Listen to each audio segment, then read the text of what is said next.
नमस्कार दोस्तों, आप देख रहे हैं YouTube channel tasty point. UP CATET 2022 का एग्ज़ाम फॉर्म रिलीज़ होने वाला है, तो इससे रिलेटेड हम आज आपके लिए अपडेट लेकर आए हैं। तो आज हम बात करेंगे कि यूपी कैटेट 2022 का एग्ज़ाम कब फॉर्म भरे जाएंगे, कब इसका एग्ज़ाम होगा और कब तक इसका रिजल्ट आएगा।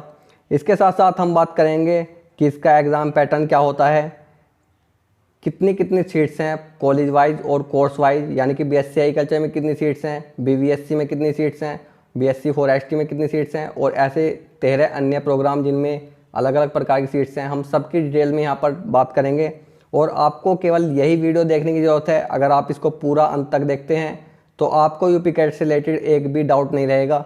इसके बाद हम बात करेंगे कि एलिजिबिलिटी क्राइटेरिया क्या है। इसके बाद बात करेंगे हम कि पीसीबी, पीएजी और पीसीएम का क्या क्या सिलेबस रहता है, सबका अलग अलग होता है, तो उसके बारे में हम चर्चा करेंगे यहाँ पर।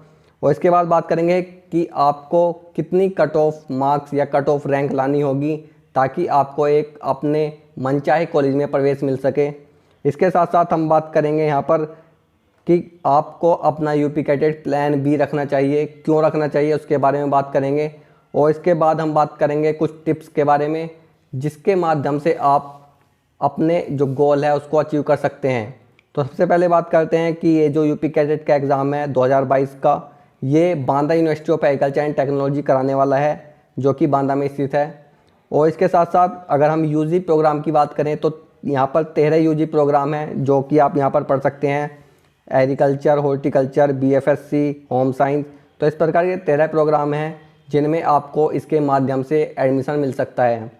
इसके बाद बात करें हम एग्ज़ाम पैटर्न या एग्ज़ाम की, तो यहाँ पर आपका जो एप्लीकेशन मोड होगा वो ऑनलाइन होगा और लैंग्वेज आपको इंग्लिश और हिंदी दोनों में चूज कर सकते हैं आप। एग्ज़ाम ड्यूरेशन आपकी 3 घंटे का होगा ये एग्ज़ाम, और इसमें आपको ये निम्न प्रकार के कोर्स मिल सकते हैं। अगर आप 12th पास हो तो आपको ग्रेजुएशन करनी होगी, और अगर आप ग्रेजुएशन पास हो तो आपको एमएससी, एमवीएससी इनमें एडमिशन मिलेगा।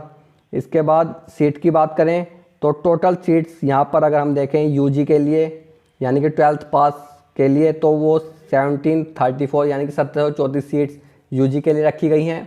इसके बाद बात करें पोस्ट ग्रेजुएट की तो 583 सीट पोस्ट ग्रेजुएट के लिए हैं। इसके बाद पीएचडी की बात करें तो पीएचडी में यहाँ पर 258 सीट्स हैं।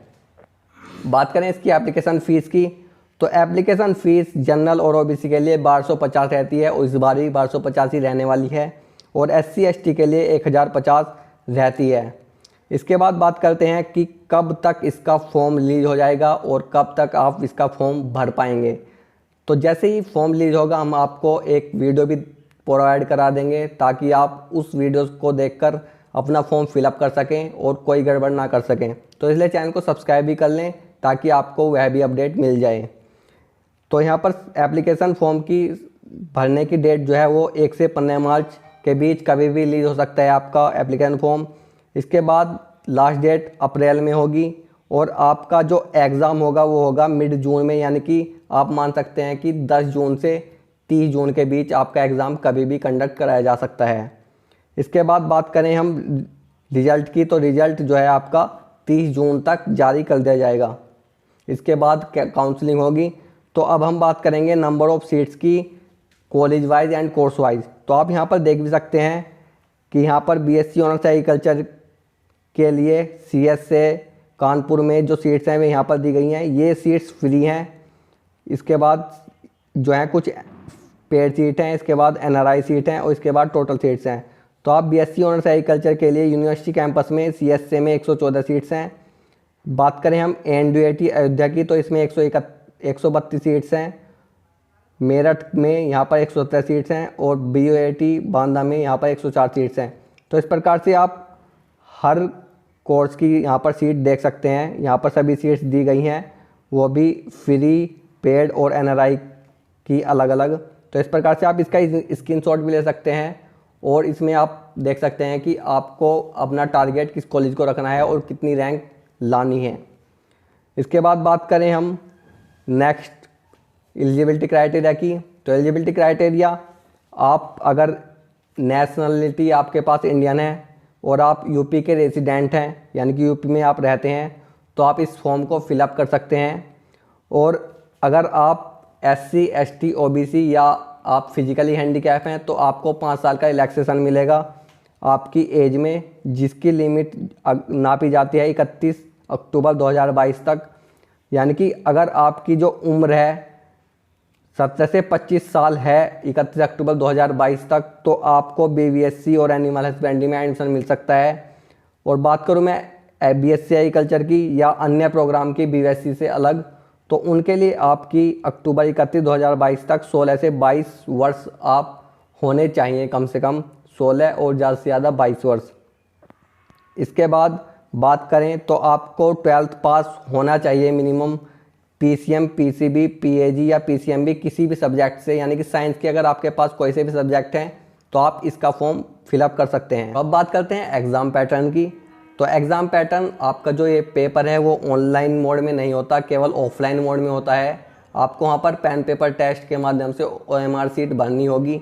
इसके बाद नंबर ऑफ़ क्वेश्चंस की बात करें तो आप किसी भी ग्रुप से बिलोंग करते हैं तो आपके नंबर ऑफ़ क्वेश्चंस 200 रहने वाले हैं और आपको प्रत्येक सही क्वेश्चन करने पर 3 मार्क्स रिवार्ड किए जाएंगे, और अगर आप क्वेश्चन गलत करते हैं तो आपका 1 नंबर काट लिया जाएगा। इसके बाद अगर आप कोई क्वेश्चन अटैम्प्ट नहीं करते तो उसके लिए आपको कोई मार्क्स नहीं मिलेगा, आपको 0 मार्क्स दिए जाएंगे। इसके बाद बात करें ड्यूरेशन की तो 3 घंटे आपको मिलेंगे पेपर करने के लिए, और आप अपनी सहूलियत के हिसाब से इंग्लिश और हिंदी चूज कर सकते हैं। इसके बाद बात करें सेलेबस की, तो सेलेबस जो है अगर आपको हम बात बताएं ग्रुप वाइज, तो PCB ग्रुप के लिए जनरल स्टडी के लिए चाहे PCM ग्रुप हो, चाहे PAG ग्रुप हो, चाहे PHS ग्रुप हो, कोई भी ग्रुप हो, आपको 20 क्वेश्चंस यहाँ पर GS के मिलते हैं। इसके बाद PCB ग्रुप के अन्य सब्जेक्ट्स की बात करें, फिजिक्स केमिस्ट्री और बायोलॉजी की, तो फिजिक्स केमिस्ट्री में आपको 50-50 क्वेश्चन और बायोलॉजी के आपको 80 क्वेश्चन देखने को मिलेंगे, यानी कि टोटल आपको 200 क्वेश्चन मिलने वाले हैं। PCM की बात करें तो जनरल स्टडी के 20 क्वेश्चन, फिजिक्स और केमिस्ट्री के 50-50 क्वेश्चन और मैथ के 80 क्वेश्चन आपको वहाँ पर करने होंगे। इसके बाद बात करें PAG ग्रुप की, तो GS के 20 question, agriculture physics agriculture chemistry के 25-25 question, agriculture zoology agriculture botany के 25-25 क्वेश्चन, एग्रोनॉमी के 25 क्वेश्चन, एनिमल हस्बेंड्री के 10 क्वेश्चन, हॉर्टिकल्चर के 15 क्वेश्चन, एग्रीकल्चर इंजीनियरिंग के 10 क्वेश्चन और एग्रीकल्चर स्टेटिस्टिक्स एंड मैथ्स के 20 क्वेश्चन आपको देखने को मिलेंगे। इसके बाद बात करें PHS ग्रुप की, तो इनके लिए भी जनरल स्टडी के 20 क्वेश्चन, इंग्लिश हिंदी के लिए 25-25 क्वेश्चन, सोशोलॉजी के लिए 20 क्वेश्चन, इकोनॉमिक्स के लिए 15 क्वेश्चन, ज्योग्राफी के लिए 15 क्वेश्चन और होम साइंस के लिए 80 क्वेश्चन आपको देखने को मिलेंगे। यानी कि सभी में आपको टोटल क्वेश्चन 200 रहने वाले हैं। 3 घंटे का पेपर है, ऑफलाइन मोड में है। इसके बाद बात करते हैं कट ऑफ की, तो अगर आपको अपने मन चाहे कॉलेज में एडमिशन लेना है तो आपको ये कट ऑफ पार करनी होगी, तभी आप अपने मन चाहे कॉलेज में एडमिशन ले सकते हैं। तो यहाँ पर अगर हम बात करें BSc ऑनर्स एग्रीकल्चर की, यानी कि अगर आप BSc ऑनर्स एग्रीकल्चर में एडमिशन लेना चाहते हैं तो आप अगर जनरल कैटेगरी से बिलोंग करते हैं तो आपकी रैंक अंडर 890 लानी होगी, तभी आप एक अच्छे कॉलेज में प्रवेश ले सकेंगे। इसके बाद बात करें OBC कैटेगरी की, तो OBC कैटेगरी से आप अगर बिलोंग करते हैं तो आपको 950 के अंडर अपनी रैंक लानी पड़ेगी, और ये हम बात कर रहे हैं कंबाइंड रैंक की, यानी कि जो आपके रिजल्ट में शो होगी एक कंबाइंड रैंक, उसकी हम बात कर रहे हैं। इसके बाद बात करेंगे अगर आप SC या ST में बिलोंग करते हैं तो आपको 1500 से 1600 के लगभग अपनी रैंक लानी पड़ेगी, तभी आपको एक फ्री सीट, यानी कि हम पेड सीट की बात नहीं कर रहे, यहाँ पर हम फ्री सीट की बात कर रहे हैं। अगर आप इतनी रैंक तक अपना रैंक ला सकते हो तो आपको फ्री सीट आसानी से मिल जाएगी। इसके बाद बात करते हैं BVSC ग्रुप की, जो वेटरनरी लेना चाहते हैं, नीट की तैयारी कर रहे हैं और यहाँ पर भी अपना फॉर्म डाल चुके हैं, तो उनके लिए BVSC करना एक बेस्ट ऑप्शन है। तो उन्हें अगर आप जनरल कैटेगरी के लिए बिलोंग करते हैं तो 120 के अंडर अपनी रैंक लानी होगी अगर आप फ्री सीट पक्का करना चाहते हैं। अगर आप OBC से बिलोंग करते हैं तो आपको 140 तक अपनी रैंक लानी होगी। इसके बाद SC और ST की बात करें तो 420 से 450 के लगभग अगर आपकी कंबाइंड रैंक है तो आपको आसानी से फ्री सीट्स पर एडमिशन मिल सकता है वेटरनरी साइंस की सीट पर। इसके बाद बात करते हैं हम कि आपका यूपी कैटेट प्लान बी क्यों होना चाहिए। कभी भी यूपी कैटेट एग्ज़ाम को अपना प्लान ए मत बनाइए, अपना जो प्लान ए है वो थोड़ा हाई रखिए, ताकि आपको यूपी कैटेट देने में बहुत आसानी हो, क्योंकि जब आप कुछ बड़ा सोचेंगे तो उसके बाद आपको यूपी कैटेट तो आपका आसानी से ही निकल जाएगा। तो अगर हम पीएचडी ग्रुप की बात करें तो आप अपना गोल जो है वो आईसीआर या बीएचयू की सीट सेट कर सकते हैं कि आप तैयारी तो करें आईसीआर या बीएचयू की, और यूपी कैटेट तो आपका प्लान भी होना चाहिए जब आपका इनमें सिलेक्शन ना हो। इसके बाद बात करें पीसीबी ग्रुप की, तो पीसीबी ग्रुप के स्टूडेंट्स लगभग सभी नीट की तैयारी कर रहे होंगे। तो अगर उनका नीट में नहीं हो पा रहा है या फिर नीट की तैयारी इतनी अच्छी नहीं है, तो तैयारी तो अपनी नीट लेवल की करिए, लेकिन यूपी कैडेट का एग्ज़ाम दे दीजिए। इसमें वेटरनरी साइंस है, वो आपको आसानी से मिल जाएगी अगर आपने नीट की तैयारी थोड़ी भी अच्छी तरीके से की है। इसके बाद बात करें पीसीएम ग्रुप की, तो पीसीएम ग्रुप वाले अपना जो मेन गोल है वो जेई मेंस या जेई एडवांस का टारगेट करें, ताकि उन्हें अच्छा एनआईटी या आईआईटी मिल सके, और या फिर आईसीआर को टारगेट करें ताकि उनको, अगर उनका इंटरेस्ट है उनका बीटेक में, तो वे उसमें जा सकें। इसके बाद बात करें हम कि कुछ हमने टॉपर्स से बात की थी जो पिछले साल के टॉपर्स हैं, तो उन्होंने हमें कुछ एडवाइस दी थी, वो ही एडवाइस हम आपको प्रोवाइड कराएंगे। तो इसके लिए अगर हम बात करें ग्रुप वाइज, तो पीएचडी ग्रुप की, तो पीएचडी ग्रुप की कंप्लीट एग्रीकल्चर इन 30 डेज एक बुक है जो हमारी टीम ने बहुत ही मेहनत करके बनाई है, जिसके माध्यम से आप केवल 30 दिनों में अपना एग्रीकल्चर का पूरा रिवीजन कर सकते हैं। उसका लिंक हमने डिस्क्रिप्शन बॉक्स में दिया है, वहाँ से आप जाकर उसको ले सकते हैं और पढ़ सकते हैं। वो केवल 30 दिन का हमारा पूरा प्लान है, जिसमें एग्रीकल्चर आपका पूरा कवर हो जाएगा और उससे बाहर यूपी कैटेट का एक भी क्वेश्चन नहीं आएगा। इसके बाद बात करें तो आपके पास, अगर आप पीएचडी ग्रुप से हो, तो volume 1, 2 and at a glance of agriculture अगर आपके पास है तो आप उसको पढ़ सकते हैं, वो बहुत अच्छी किताब है।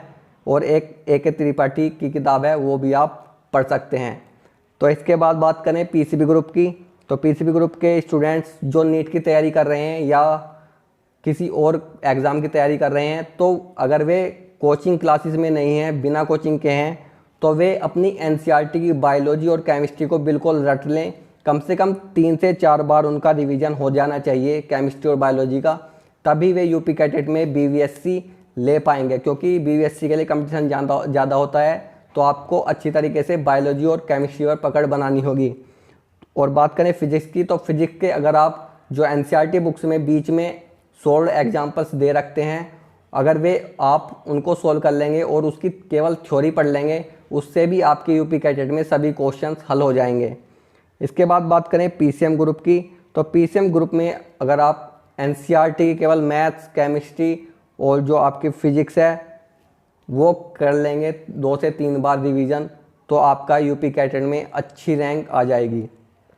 इसके बाद बात करें कि आपको अपना जो ये प्लान बी है वो क्यों रखना है और क्यों प्लान ए पे टारगेट करना है, क्योंकि अगर हम कुछ बड़ा अचीव करने की सोचेंगे तभी हम थोड़ा छोटा ले पाएंगे। तो इसलिए अपना जो कभी भी एम सेट कीजिए वो थोड़ा बड़ा कीजिए, ताकि आप कभी भी खाली हाथ ना लौटें और आपका गैप ईयर होने से बच जाए। तो इसी आशा के साथ हम आपसे विदा लेते हैं, मिलते हैं नेक्स्ट वीडियो में। तब तक के लिए धन्यवाद। जय हिंद, जय भारत।